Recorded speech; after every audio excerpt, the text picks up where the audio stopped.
engangibolekela ngelotho leya T9 JSC but ubudlelwano bethu ne JSC buhle kakhulu futhi siyafisa ukuthi ngelelela ngasiphinde sisebenzisane buhle ngoba phela abukaze ngibone mina kwaqhamuka inja nje le yanikeza imoto inkosi yase Eastern Cape inkosi yase Eastern Cape uDalinjebo yathatha imoto ithe mayiqeda ukuthatha imoto yahamba yayohleka ithe mayiqeda ukuhleka yabuya yathi sahamba nokhongolose kunjalo ke male mokusukula iqembu lingenamadlozi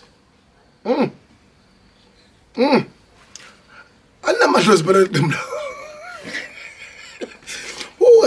leli cash umkhulu lo sesithi ukudribble kanjani ungangcobo lethala le moto kuba mina ngiyidrive nje shembe mina uyangiphuca uyozubuya uzoxo